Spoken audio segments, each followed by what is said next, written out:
자, 이번 시간 제2공화국 들어갑니다. 우리가 385쪽에 제2공화국 들어가고요. 저번 시간까지 우리가 이승만 정부에 대해서 공부를 했습니다. 그렇죠?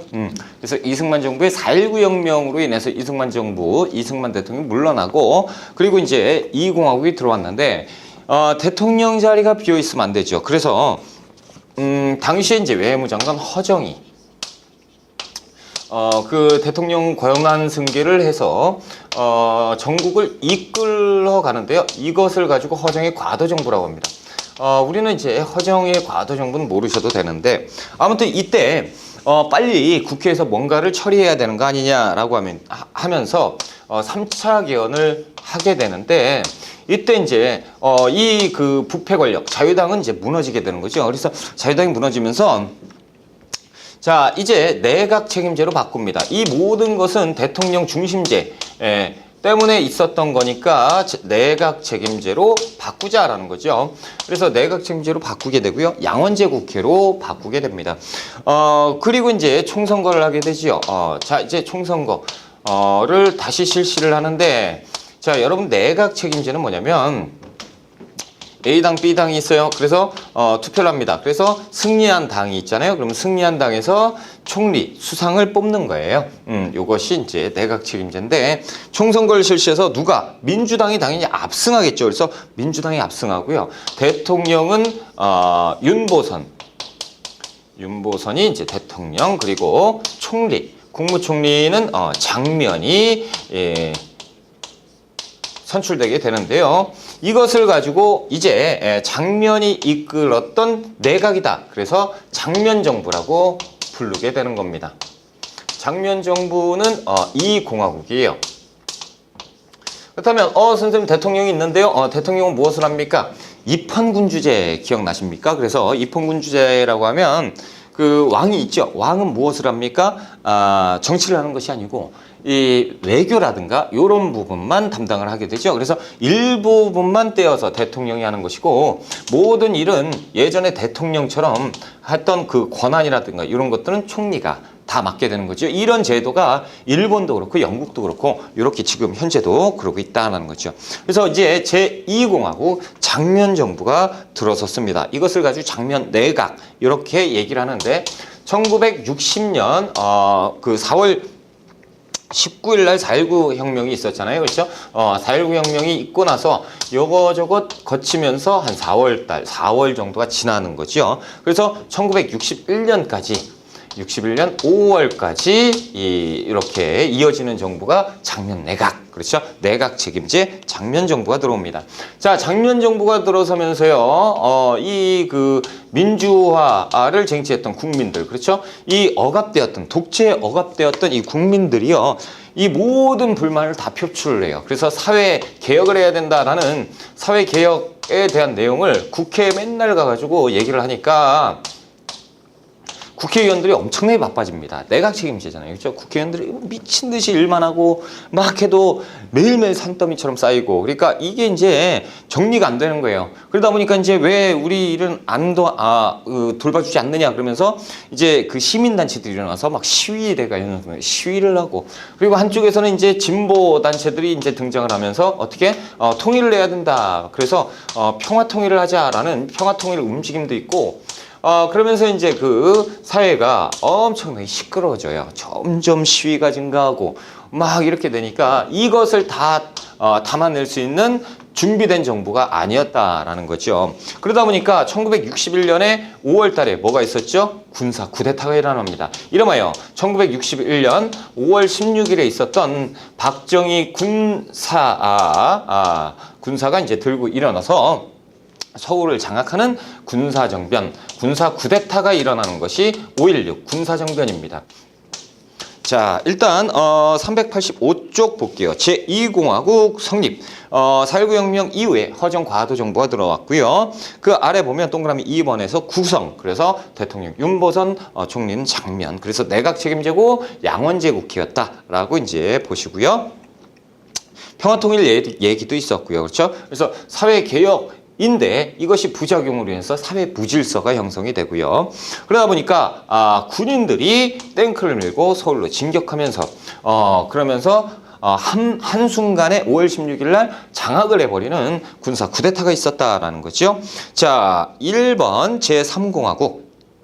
자, 양과로 1번에 군사정부가 들어왔습니다. 자, 이제 군대가 밀고 들어왔습니다. 그래서 정부를 완전히 정지를 시켜놓고, 자, 이제 군사정부가 들어오는데요. 탱크를 밀고 와서 얘기하는 게 뭡니까? 이 사회 무질서, 요거 우리가 바로잡으러 왔다. 그리고 평화통일, 웃기는 소리 하지 마라. 자, 지금 북괴가 언제든지 밀고 내려올 수 있는데 무슨 평화통일이냐? 쟤들은 북진에서 우리가 쓸어버려야 할 대상이지 대화 자체가 불가능한 애들 아니냐? 전쟁이 있은 지가 얼마나 됐다고 이상한 소리 하지 마라! 라고 얘기하면서 이제 모든 것을 조용히 시켜버리는 거죠. 그래서 박정희가 탱크를 밀고 쿠데타를 일으켰다라는 거죠. 그러면서 5월 16일 날 그 국가재건 최고회의를 만듭니다. 여러분들 이것을 한번 보셔야 돼요. 국가재건 최고회의라는 거. 이것은 뭐냐면 이 군사 정부에서 들어와서 바로 만든 국회입니다. 선생님 국회 있잖아요. 국회 정지시켰어요. 다시 얘기해서 국회를 폐쇄시켜버렸다라는 얘기죠. 그래서 국회 정당활동 웃기지 마, 시끄러. 니들 정치 권력이 부패해서 지금 사회 혼란이 지속된 건데 안 된다 하면서 국가재건 최고회의, 일종의 법을 만드는 거죠. 군사정부가 법을 만들었고, 그리고 이 군부가 들어와서요. 군부에서 얘기하는 혁명 공약을 발표하는데, 여러분 혁명 공약이라고 해서 아침에 5월 16일 날 아침에 보통 애국가 나오고 라디오 탁 틀면 애국가 딱 나오고 끝나면 대한뉴스 그래서 뚜뚜뚜 하고 뉴스 탁 나오고 그래야 되는데 요것은 그게 아니고 애국가 탁 나오고 군사정부의 혁명 공약이라고 해가지고 방송이 전국의 방송으로 퍼져버리는데, 첫 번째, 우리가 군대가 이 썩어빠진 정치를 다시 원상회복시키기 위해서 들어왔다. 그러니까 사회 질서가 유지가 되고 사회가 조용해지고 정치가 올바르게 돌아가면 우리는 집으로 다시 돌아갈 것이다 라는 거예요. 그동안 우리가 잠깐 정부를 만들 테니 그 정권을 장악하고 장악이라고는 안 하겠지 자기들이 정치를 우리가 잠깐 정치 질서를 바로 잡고 있을 테니 깨끗한 정치인들이 나오면 우리가 권력을 이양하고 넘어갈 것이다. 첫 번째, 우리 국시는 반공으로 한다라는 거예요. 그래서 반공 정책을 표방을 합니다. 그래서 지금 우리의 안보는 풍전등화다. 언제 또 제2의 한국전쟁이 터질지 모르는데 이 반공 이것이 최우선이고, 그리고 이 정치 썩어빠진 정치를 개혁해야 된다. 그래서 정치개혁 공약을 합니다. 그래서 이 부패한 정치 권력을 일소하겠다라는 얘기를 하고요. 그리고 통일 역시 통일인데 이것은 북진 통일이에요. 그리고 정치 안정이 된 다음에 우리 군대는 민정에게 이양하고 권력을 이양하고 집으로 돌아갈 것이다 라는 내용을 하죠. 그런 다음에 즉각적으로 헌정 질서를 중단시켜요. 그래서 헌정을 중단시키고, 헌정이라고 하면 뭡니까? 헌법에 의해 돌아가는 정치 질서죠. 이것을 중단을 시켜버려요. 그러니까 완전히 부정 권력이죠. 그렇죠? 어떻게 헌법을 무시할 수가 있어요? 헌법 중지 이렇게 돼버리고, 그리고 즉각적인 군정을 시행하게 되는 군사정부입니다. 자, 그리고 군사정부는 조금 이따 중앙정보부라는 것을 또 비밀 조직을 만들고, 이 중앙정보부가 지금 발전되면서 지금 국정원이 되는 거죠. 자, 아무튼 중앙정보부가 이제 창설이 되는데 이것은 이제 간첩 잡는 일을 하는 것이죠. 자, 그리고 이제 군부의 정책을 한번 봅시다. 그렇다면 군사정부의 정책은 어떻게 이루어졌느냐? 이것도 이제 조금 눈여겨봐야겠죠. 자, 그래서 맨 처음엔 잘합니다. 일단 정치활동 정합법. 그래서 정치 개혁을 하는데 시원시원하게 하긴 해요. 어떻게 합니까? 싹 다 죽여버립니다. 누굽니까? 예전에 부정권력 자유당 깡패들을 싹 다 죽여버려요. 이건 뭐야? 왜 살아있어? 자, 체포해. 얘 뭐야? 얘 사형시켜. 그래서 싹 다 형장이 이슬로 보내버리고요. 당시에 부정축제, 그러니까 그 부정하게 돈을 쌓은 사람들 이거 다 처벌하고요. 그리고 언론 탄압합니다. 언론 시끄러워. 야, 무슨 부정? 웃기지 말라고 그래. 지금 우리는 깨끗한 나라를 만들기 위해서 온 건데 얘들 시끄러워. 얘들 조용히 시켜. 이렇게 되고, 자, 그리고 정치활동 웃기는 소리 하지 마. 시끄러. 니들이 부패하지 않았으면 우리가 나오지도 않았는데 어디 부정부패하는 것들이 지금 나와서 설쳐 정치활동 중단. 그리고 농어촌의 부채를 탕감해 줍니다. 농어촌 이 사람들 왜 이렇게 빚이 많아? 부채 없애줄게.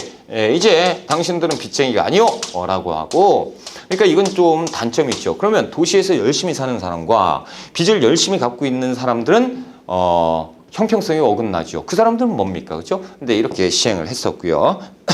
자, 그리고 경제 개발 5개년 계획을 시행합니다. 그렇죠? 그런데 이 경제개발 5개년 계획은요, 이 2공화국에서 만들었던 건데, 이 2공화국은 추진력이 없었잖아요. 그렇죠? 그래서 이 군사정부가 오면서 이거 좋은 건데, 우리나라 돈도 없는데, 야, 빨리 이거 발전시켜. 돈 벌어. 하면서 이제 시작되는 것이 이 군사정부예요. 자, 군사정부가 이제 등장을 하고요. 그 다음에 이 군사정부에서 하는 것은 헌법을 개정합니다. 자, 이제 헌법을 다시 고친다라는 거죠. 그래서 이제 군사정부가 한 2년 동안 정치 활동을 하고 있었단 말이죠. 약 2년 동안 하다 보니까 이제 여론이 별로 안 좋아요. 군대 지금 간다며 왜 안 가는 거야? 그러면서, 그러니까 이제 헌법을 개정합니다. 수순에 들어가는 거죠. 헌법을 개정하는데 이제 대통령제로 바꿔요. 자, 다시 대통령제로 바꾸겠다. 라는 거죠. 대통령제로 바꾸고, 그 다음에 뭐 양원제 국회? 그따 이거 뭐가 필요해? 국회 하나만 만들어. 그래서 단원제 국회로 헌법을 바꾸고요. 그리고 자신만의 정당, 민주공화당을 만듭니다. 그래서 민주공화당을 만들어서 이 민주공화당의 후보로서 박정희가 출마하게 되는 거예요. 자, 박정희가 출마하면서 그러니까 민정이양을 한 거예요? 아니죠. 문의만 그렇게 되는 건데, 박정희가 이제 대통령 후보로 나왔으니까 민정이양 약속을 거스르고 후보로 나와서 대통령에 당선되는 것이에요. 그래서 1963년에 박정희가 대통령에 당선되면서,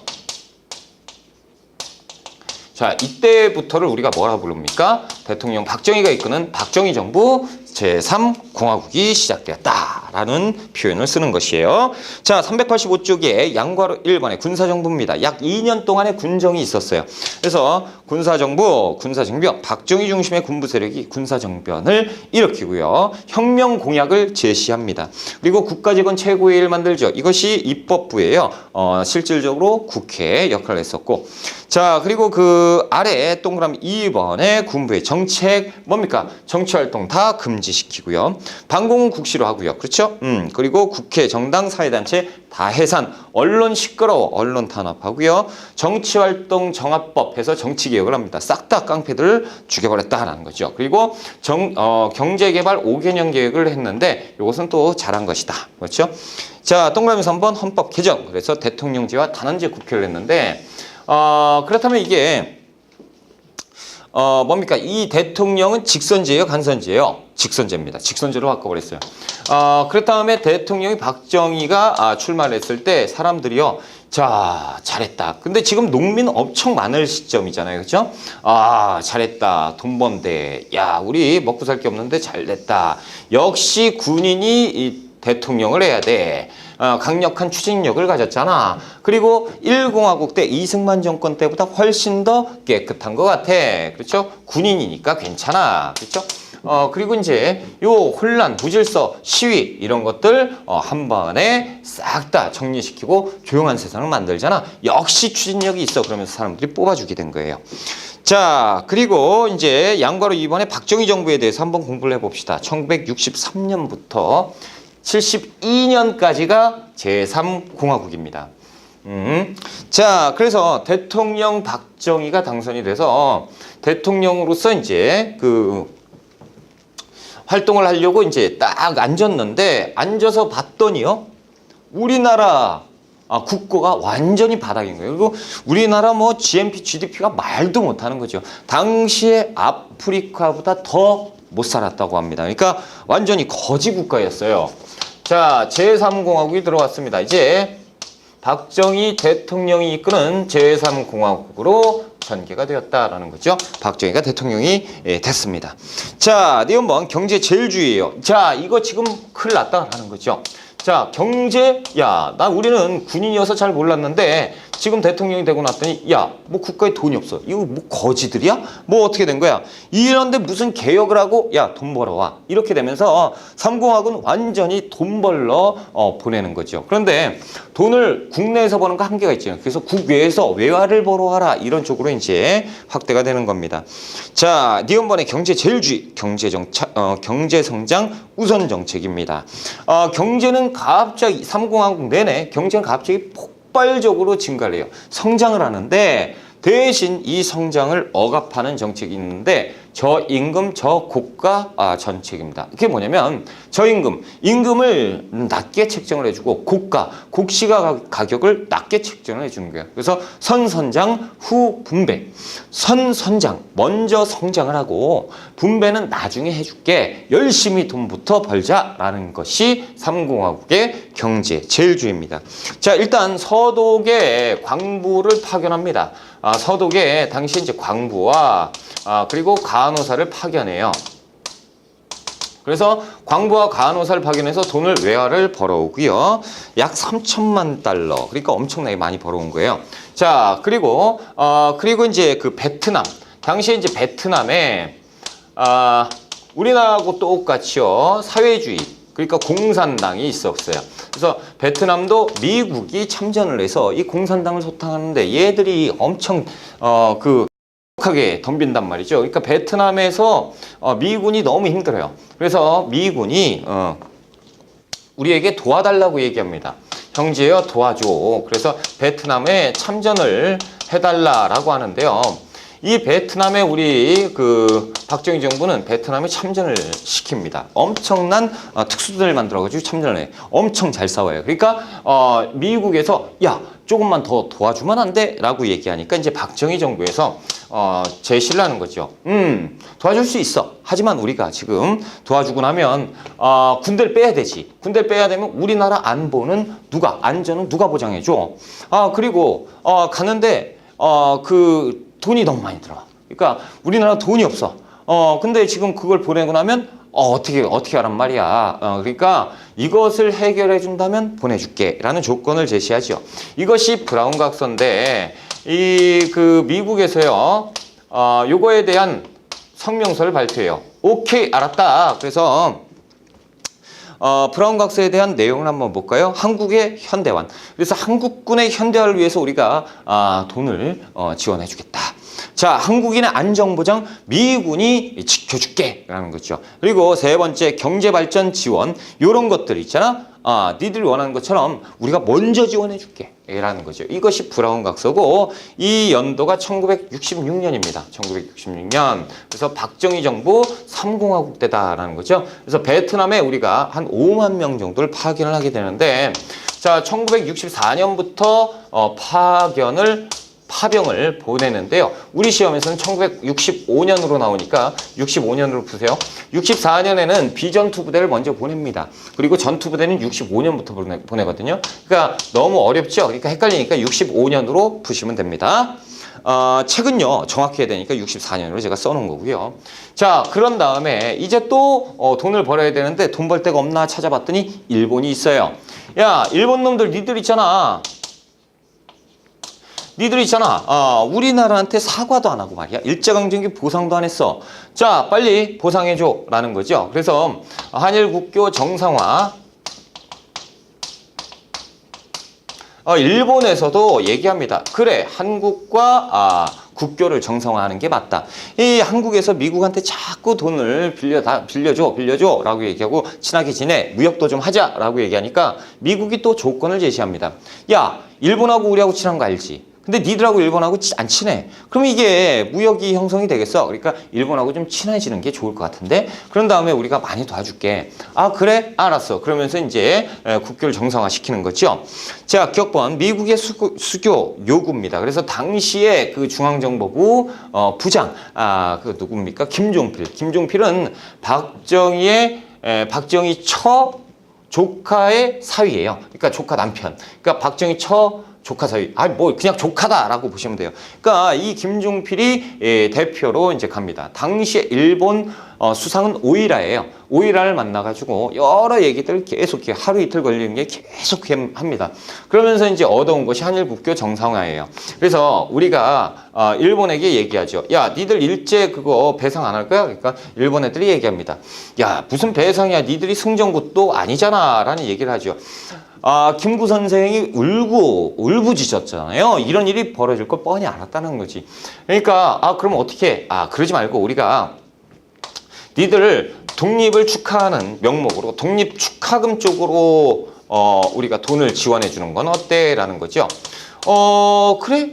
돈만 준다면야 뭐 이렇게 하면서 독립 축하금 쪽으로 돈을 빌려줍니다. 그것이 무상으로 3억 달러를 지원해 주겠다. 라는 거죠. 그리고 나중에는 이건 갚아야 돼 하면서 유상으로 3억 달러를 빌려옵니다. 이것이 이제 문제가 돼요. 그래서 무상 3억 달러, 유상 3억 달러. 실질적으로 6억 달러를 빌려오는데 엄청나게 많은 양이죠. 그렇죠? 그런데 이것이 1965년에 한일 국교 정상화가 이루어지는데 이 메모 서로 이제 그래 이렇게 하자라고 하는 메모장이 국내 유포가 돼요. 그러면서 이 김종필 오이라 메모가 유포가 되면서 대학생들이 난리가 납니다. 그래서 1964년 6월 4일 날 6월 3일 날 6.3 항쟁이 전개가 되는데요. 이 굴욕 외교다 이거죠. 나라가 망했다라는 거예요. 독립 축하금 어떻게 이렇게 굴욕적인 외교를 할 수가 있느냐. 이것은 반대한다. 그래서 6.3 항쟁이 있었는데요. 그렇죠. 손해배상도 아니고 미안하다 사과도 한마디 없이 독립을 축하한다? 누가 독립을 축하할 자격이 있어요? 자기들이 그렇잖아요. 내가 사람을 두드려 패가지고 식물인간 만들었어요. 미안한 거 하나도 없어요. 그러다가 얘가 정신 들어가지고 퇴원을 했네? 퇴원 축하해. 그리고 돈 주는 건 뭐가 들려요? 이게 무슨 말이 됩니까? 라고 하면서 이제 사람들이 6.3 항쟁이 일어난 것입니다. 그렇죠? 그런데 이것을 박정희 정부에선 이걸 딱 보고 야 다 된 밥에 재뿌리게 생겼네 밀어 그래가지고 진압을 한 다음에 그 다음에 이제 정상을 체결하는 것. 그래서 1965년에 어찌 됐건 우리가 차관을 빌려왔었다라는 것 알아두셔야 되고요. 자, 그리고 동그라미 5번에 보시면 삼성 개헌. 그래서 6차 개헌을 하는데 지금 박정희가요 3선 때문에 대통령이 못 돼요. 2번 했는데 3번 못 해요. 선생님 4.4 후입개헌에서 3선 없어졌잖아요. 없어졌어요. 근데 초대 대통령 이승만만. 다른 대통령은 안 되는 거지. 그래서 3선 금지 조항을 이걸 어떻게 할 것이냐. 그래서 날치기 통과로 폐지시켜버립니다. 그래서 3선 금지 조항을 철폐시키고 다시 대통령이 나와서 당선이 되는 것이 또 박정희 대통령입니다. 자, 이렇게 이제 전개가 되는 건데요. 자, 이제 그 박정희 정부에서 유신체제라고 여러분 들어보셨죠? 이제 3공화국이 이제 무너져 가는데 유신체제에 대해서 한번 공부를 해볼 것입니다. 자, 일단 1968년 상황으로 한번 봐보자. 1968년에 김신조 사건이 있었습니다. 그래서 간첩이 내려왔어요. 간첩이 내려와가지고 북한 간첩이요. 서해안을 헤엄을 쳐가지고 서해안은 이거 대단한 놈들이 진짜 북한 무서운 놈들. 여기서 헤엄쳐서 잠수함도 아니고 헤엄쳐서 여기서 상륙한 다음에 여기에서 서울까지 뛰어갔다는 거 아닙니까? 그렇죠? 서울까지 뛰어가서 그 당시 청와대 뒷산까지 가가지고 33명인데 33명이 뒷산까지 갔어요. 그래가지고 거기에서 이제 새벽에 막 돌아다니기 이상하잖아 군인들이. 그래서 신고를 냈더니 이게 조회가 안 돼. 그럼 뭐예요? 간첩이겠지. 우리나라 군대가 아닌 거예요. 저 뭐야? 그러면서 막 따라갔는데 벌써 청와대 뒷산까지 갔어. 그러니까 청와대 뒷산까지 이제 군경이 합동으로 해가지고 거기서 총격전이 벌어진 거예요. 여차하면 그 대통령이 큰일 날 뻔한 거죠. 그렇죠? 당시에 국가안보의 직격탄이잖아. 대통령이 잘했건 못했건 한 나라의 대통령인데 대통령이 간첩에 의해서 살해당했다. 그러면 참 이건 문제가 큰 거죠. 그런데 그 일이 벌어질 뻔했던 것이 68년 1월 달에 김신조 사건이 있었습니다. 결국에는 김신조 한 명만 생포되고 나머지는 다 죽었는데 2명인가는 이제 살아서 도망갔어요. 아무튼 이 다음날 기자회견을 해요. 기자들 물어봐. 야, 너 왜 내려왔습니까? 라고 얘기하니까 나 박정희 모가지 따러 왔수다 라고 얘기해요. 그것이 전파를 탑니다. 사람들이 분노. 역시 우리가 지금 전쟁 상황이 맞아. 휴전 상황이지 전쟁이 끝난 게 아니잖아. 역시 북한 놈들 믿을 놈들이 안 돼. 라고 얘기하면서 다시금 안보의 중요성을 절감하고 있게 되는 것이고 69년에 삼성개헌을 하면서 대통령의 출마를 하는 박정희. 당연히 그러니까 사람들이 어떻게 되겠어요? 찍어주죠. 역시 지금은 군대가 대통령을 하는 것이 맞아. 그래야 전쟁이 났을 때도 예전에 이승만 정부부터 이렇게 그때보다는 나을 거 아닙니까? 그렇죠? 그러니까 군인 출신 대통령이 있으면 우리가 좀 안전이 좀 보장되지 않을까 싶어서 대통령이 이제 당선이 되고요. 자, 1972년에 북한과의 관계가 엄청나게 안 좋잖아요. 그런데 7월 4일 날 엄청난 일이 벌어집니다. 당시에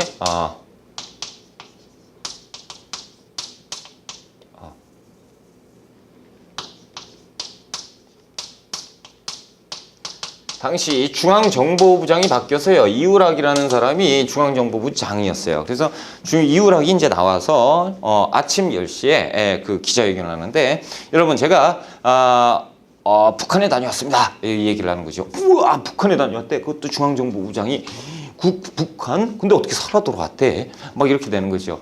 내가 갔다 왔는데 여러분 우리가 통일에 대한 논의를 하고 왔습니다. 라는 얘기를 하는 거죠. 통일을 지금 남북 관계가 좋지도 않은데 통일에 대해서 얘기를 했어. 그래서 7월 4일 7.4 남북 공동성명에 우리가 서로 조인을 하고 왔다.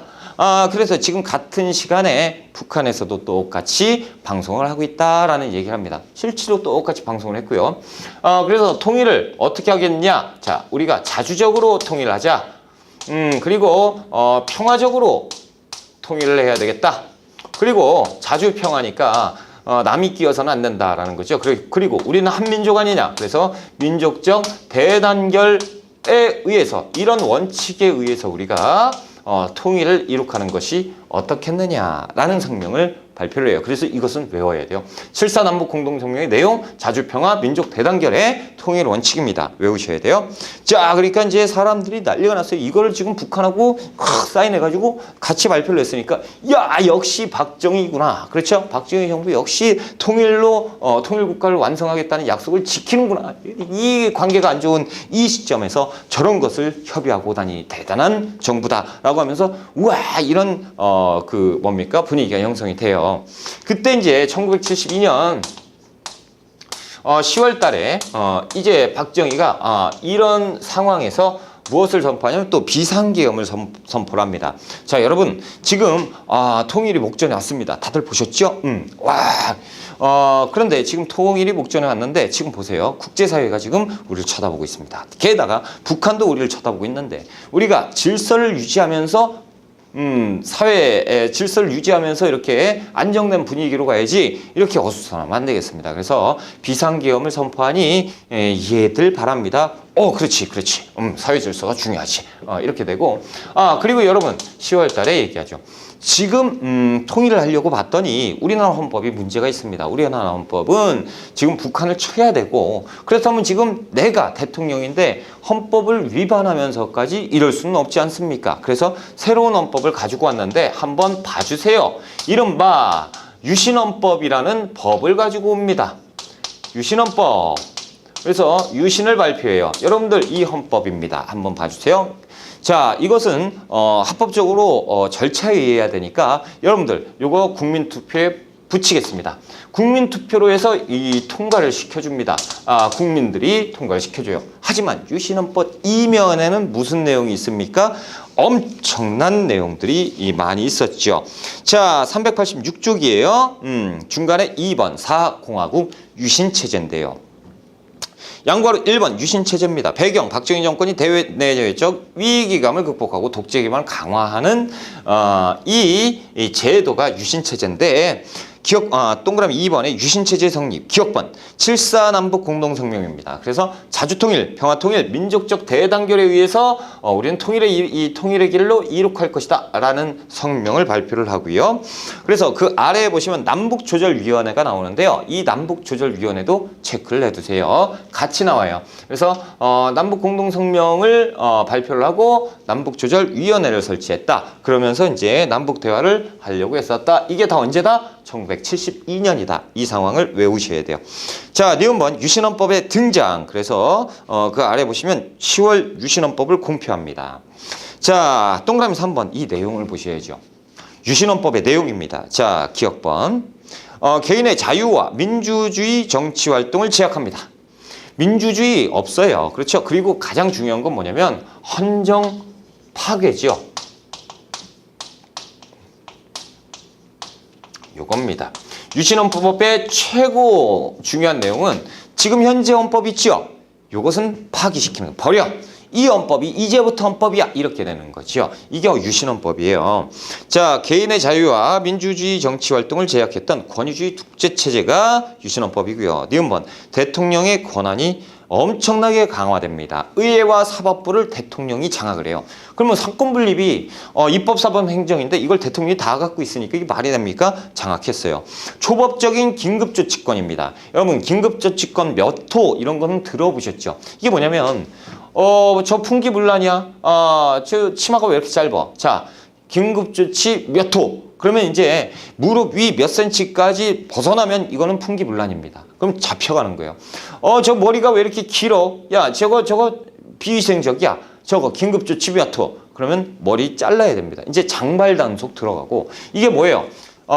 그 대통령이 원하면 그 시점에 언제든지 그 국민들의 그 기본권 다 제한할 수 있다라는 거예요. 자, 디귿번. 이게 실제 있었다니까요. 디귿번. 대통령 임기 6년입니다. 그래서 우리 6년짜리 대통령은 유신체제밖에 없어요. 이거 체크하셔야 돼요. 6년. 그런데 이걸로 끝나는 게 아니고 중임제한 철폐입니다. 그러면 중임제한 철폐니까 계속 이 2번, 3번, 4번 다 할 수 있다라는 얘기고 통일주체 국민회의라는 것을 설립하는데 이곳에서 대통령을 간접선거로 뽑아요. 그럼 보세요. 통일주체 국민회의에 대통령 사람을 다 뽑으면 간선제니까 중임철폐죠. 6년마다 그냥 형식적으로 통과시키면 뭐예요? 평생 죽을 때까지 대통령이 될 수 있는 겁니다. 자, 리을번 국회의원 3분의 1을 임명할 수 있어요. 누가요? 대통령이요. 국회를 해산할 수 있습니다. 누가요? 대통령이요. 법관의 인사권, 판사도 대통령이 임명해요. 정당 및 정치활동 당연히 금지죠. 이거 뭐예요? 독재죠. 이 헌법 내용이 독재헌법이란 얘기입니다. 이름만 유신헌법이지 실제로 독재헌법이에요. 자, 동그라미 4번에 영양, 장기 독재체제의 기반을 마련한 것이 유신체제죠. 니은번 두발 제한. 그래서 두발 제한시키고 저항문화. 이러니까 이 반유신, 그렇죠? 유신 체제에 반대한다라는 시위가 연일 끊이지 않겠죠. 그래서 이 유신 헌법이 지배하는 이 시점부터를 뭐라고 하냐면 제4공화국이다라는 얘기를 합니다. 공화국. 그래서 3공화국 시대는 끝나고요. 이제 유신헌법이 지배하는 4공화국으로 들어서게 되는 거예요. 자, 디귿번 저항문화의 형성입니다.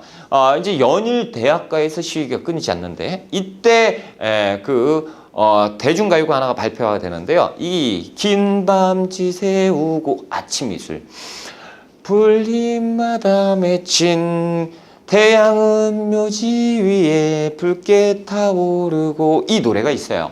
근데 요즘 신세대 분들은 모르실 건데 기성세대 분들은 다 아시죠. 양희은 씨의 노래인데 이 노래가 금지곡으로 제정이 돼요. 금지. 왜요? 긴 밤 지새우고 뭐야? 어둠이 깔렸어. 지금 어둠의 시대야. 태양 묘지 위에 뭐야? 태양 빨간색인데 그것이 빨간색. 그럼 빨갱이야? 사회주의네. 묘지 위에 뭐야? 지금 무덤이 있어? 그럼 이 세상이 무덤천지야? 무덤천지 위에 사회주의? 이거 뭐야? 다 금지. 그래서 금지를 시켜요. 이 딱 금지를 시키니까 대학교에서 시위대가 막 이제 반유신 체제에 반대한다. 그래서 시위가 계속 될 거 아닙니까? 그때 대학생들이 불렀던 게 긴 밤지 새우고 이 노래를 계속 불렀어요. 그래서 저항곡으로, 민중 저항곡으로 그 승화된 것이 이 아침 이슬이에요. 그러니까 아침 이슬이 금지곡으로 발표됐을 때 당시 작사 작곡가 가수들은 아이고 우리 망했다 그랬는데 오히려 더 빛을 봤던 아침 이슬. 이게 뭐예요? 저항 문화예요. 그래서 사람들이 통기타 치고 다니고 막 그랬던 게 저항 문화입니다. 언제예요? 유신체제. 자, 리얼번 언론 탄압이죠. 그래서 동아일보 예약 광고에 무더기 예약 사태가 있었는데 동아일보가 이런 내용들을 막 유신체제에 대해서 계속 비판합니다. 이게 잘못된 거 아니냐? 이게 무슨 민주질서냐? 그래서 동아일보가 이렇게 되니까 아쭈! 이 동아일보 이거 언론사잖아. 이거 얘들이 제정신이야? 전화하죠. 니들 뭐야? 이렇게 동아일보에서 뭐 하면서. 그러니까 안 되겠구나. 얘들하고 연락된 그 기업체를 찾아. 기업들에게 다 정부에서 연락을 합니다. 야, 어이 기업, 니들 동아일보에다가 광고 담았더라. 아 예, 계속해봐 어디. 그럼 이제 어떻게 되나 봐봐. 이렇게 되는 거예요. 그러니까 기업체에서 그날 동아일보에 매일 전화를 합니다. 동아일보사가 완전 전화통이 마비가 되는데, 야, 우리 거 광고 내지 마.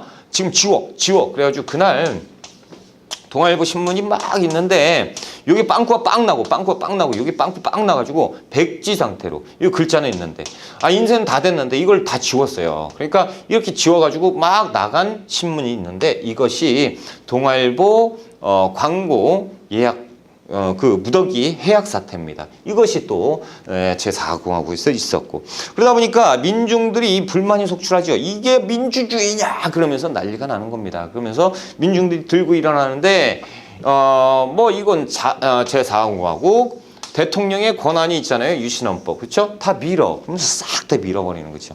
그러니까 엄청 힘들 때가 이 4공화국 때다라는 거죠. 여러분들은 이제 387쪽으로 갑니다. 그래서 한번 보세요. 이 유신체제도요, 얼마 가지 못하고 무너지게 되는데요.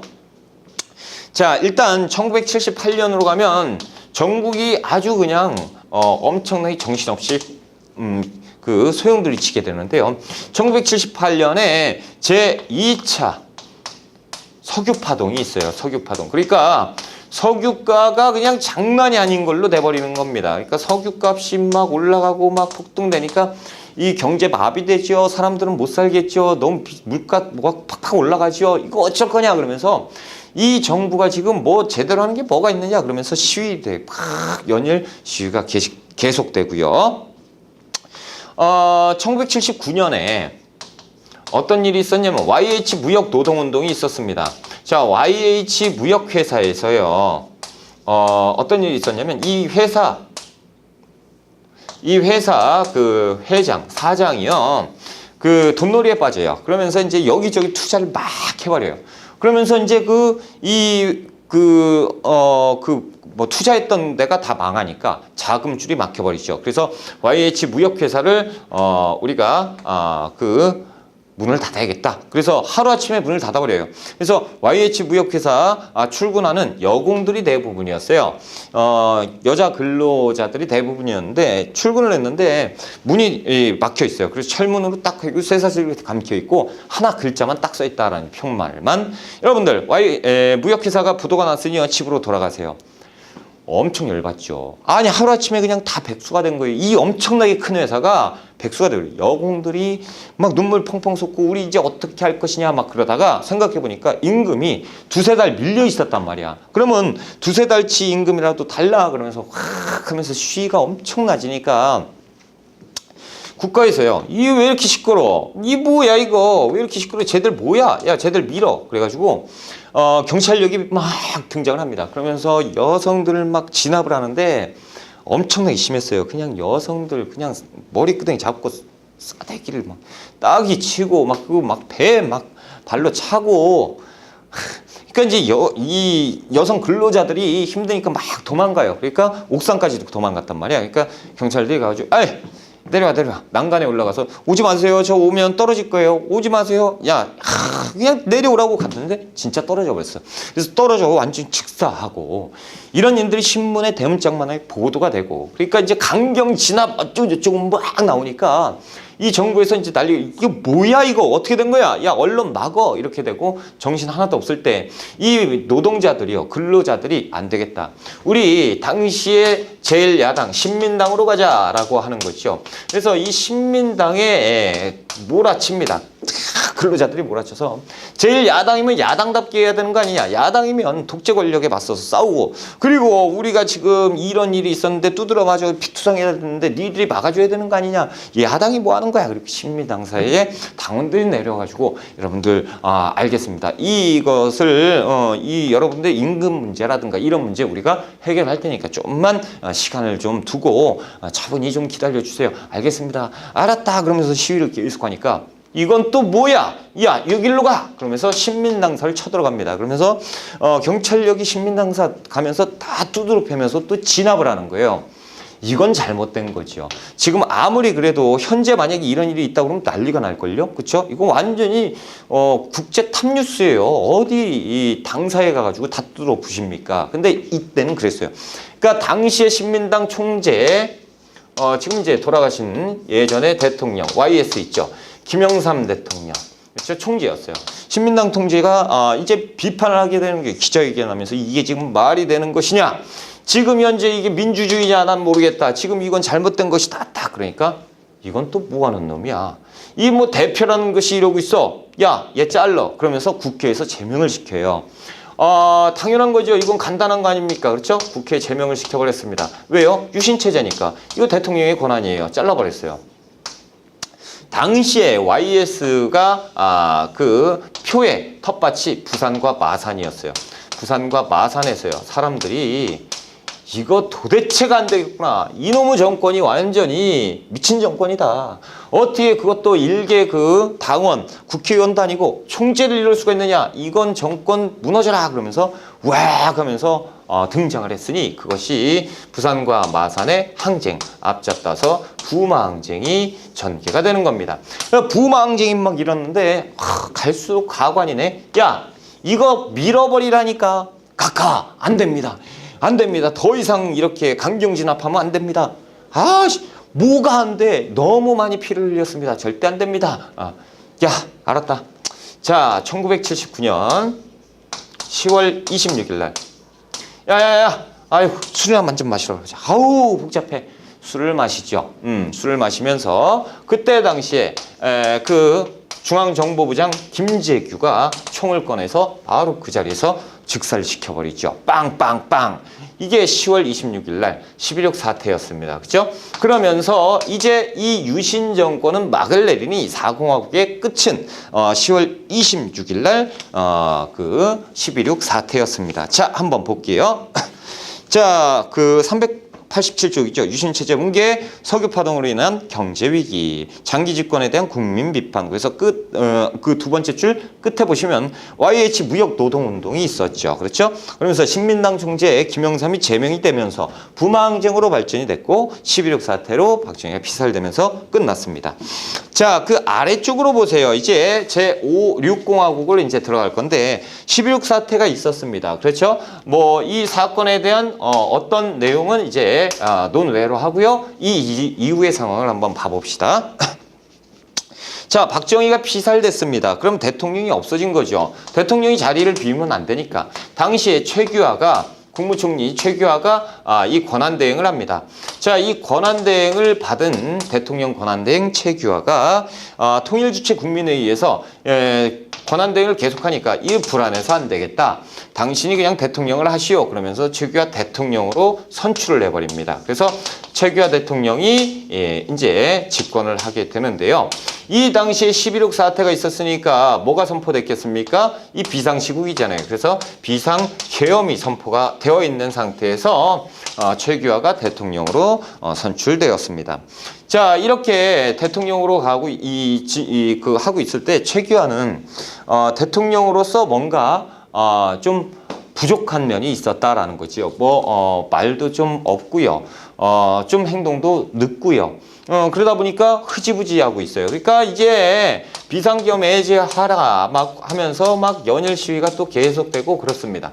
그런데 이제 이 민주주의가 이제 꽃을 폈다. 그렇죠? 최규하 대통령이고. 그럼 비상계엄 해제하고 유신체제 뭐 이렇게 이런 것들 다 없애고 대통령 직선제 이런 거 해야 되는 거 아니야? 하여튼 여러 가지 의견들이 종합돼서 시끄러웠어요. 그때 이제 1979년 12월 12일 이날 군사정변이 다시 한번 일어나게 되니 12.12 사태가 벌어지게 되는 것입니다. 자, 이 허수아비 최규하 당신이 무슨 대통령이요? 이러니 이런 일들이 비일비재하는 것이고 비상계엄 하에서 뭐 제대로 하는 게 없어. 그러면서 이제 누굽니까? 전두환이 이끄는 군사정권이 새로 들어오게 되는 것이죠. 이게 12.22 사태입니다. 그래서 군사정부가 이제 들어서게 되는 거예요.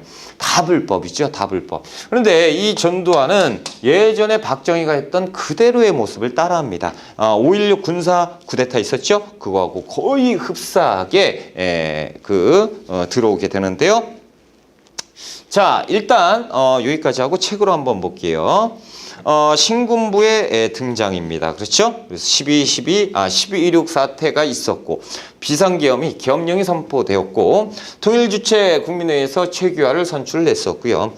그리고 이제 12.12 군사정변이 있었습니다. 그렇죠? 이 12.12 1979년 12월 달이에요. 자, 이때 군사정변 그러니까 이제 신군부가 들어온 거예요.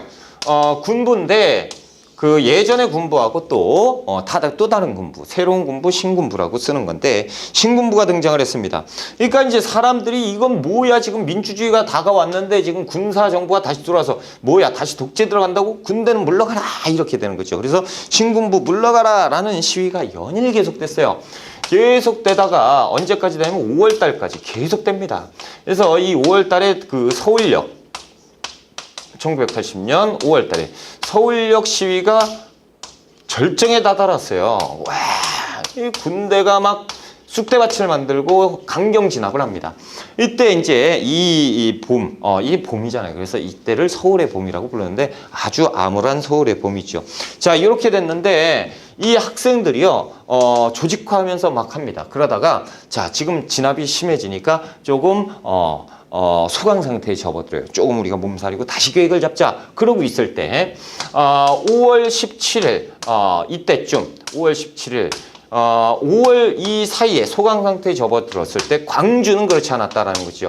광주 전남대 학생들이 막 들고 일어나면서 계속 막 난리가 나는 거예요. 그러니까 전국적으로 시위가 계속됐는데 조금 좀 잠잠해졌는데 광주에서 막 들끓는 모습이 형성이 되니까 신군부에서요. 이것들 봐라. 얘네. 근데 지금 계엄이 어디만 서울에만 선포가 돼 있었거든요. 야, 계엄 확대. 그래서 5월 17일 날 전국으로 계엄을 확대시킨 다음에 야, 이거 조져버려 라고 얘기하는 거죠. 그래서 5월 17일 날 그 공수부대가 투입이 되고요. 5월 18일 날 드디어 대학살이 일어나는 거죠. 그래서 이 광주의 모든 사람들 있잖아요. 광주의 학생뿐만 아니고 시민들까지 싹 다 밟아버리는 이것이 5월 18일 광주 민주화운동이 시작되는 겁니다. 광주 민주화운동.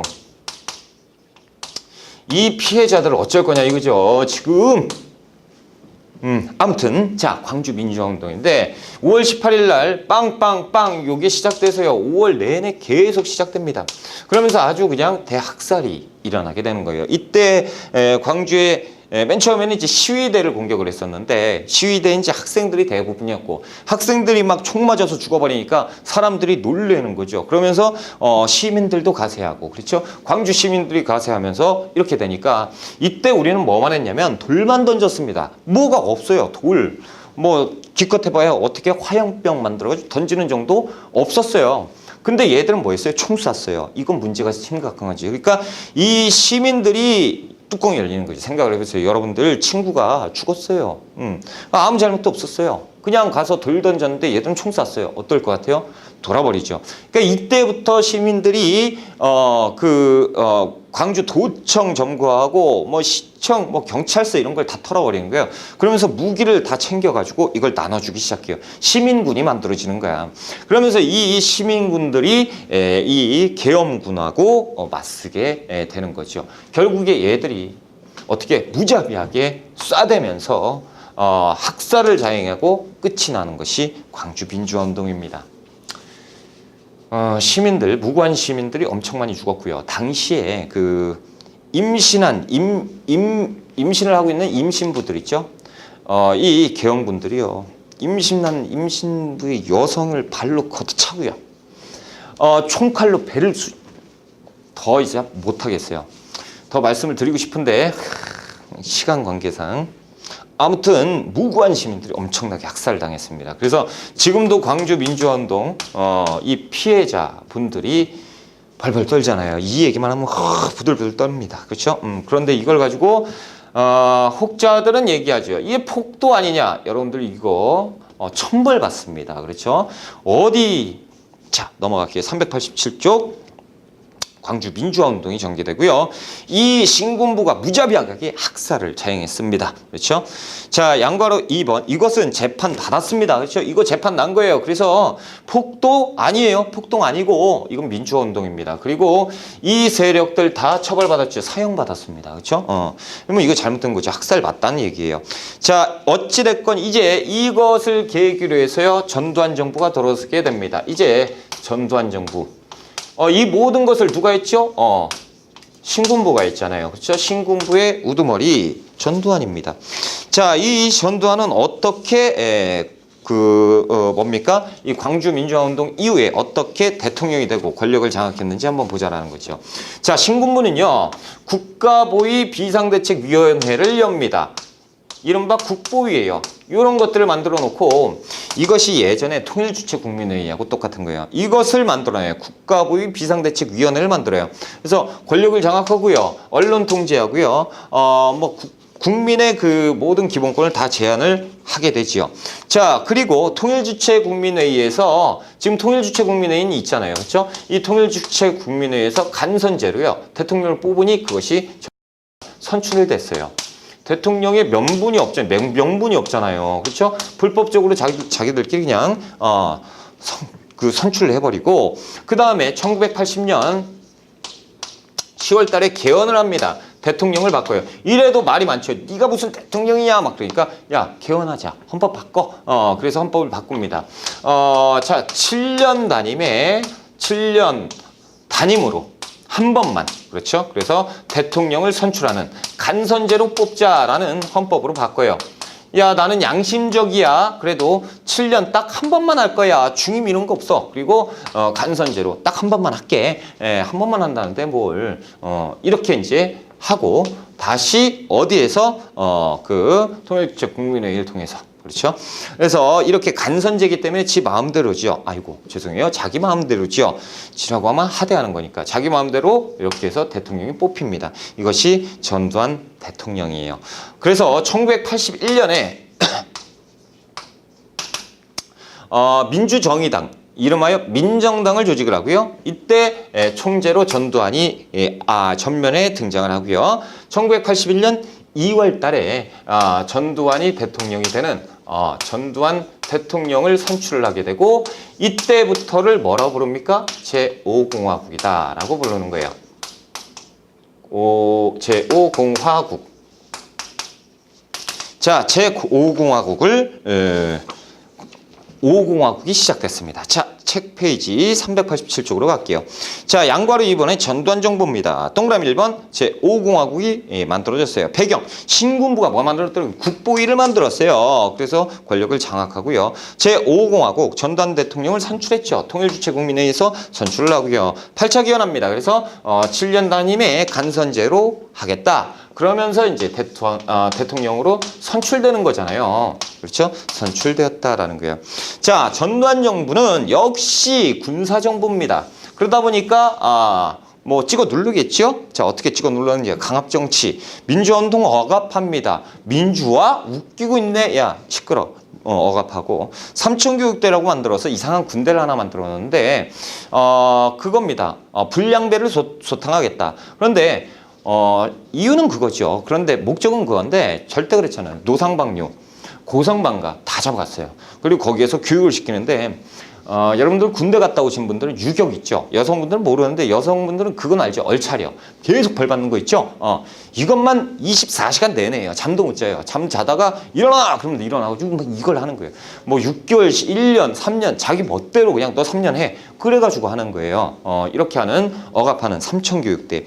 여러분들 삼촌분들이 어떤 분들은 다녀오신 분도 계십니다. 아직 살아계세요. 물어보세요. 삼층교육대 뭐냐? 그러면 얘기 안 합니다. 와 그러면서 언론 통제하고요. 자, 그뿐만 아니고 유화 정책도 합니다. 나는 아주 나쁜 대통령이 아니야. 그러면서 유화 정책하는데 니은번 민주화 인사를 복권해줘요. 대신 이제 정치는 조용히 있어. 이렇게 하면서 이제 복권시켜주고 야간에 통행 금지가 있었어요. 이걸 해제시켜주고. 그렇죠? 교복 자율화, 해외여행도 자율화, 마음대로 다녀라. 그리고 프로야구도 만들어주고. 그런데 이제 이 당시에 5공화국에 아주 좋았던 건 뭐냐면 3조 호황이에요.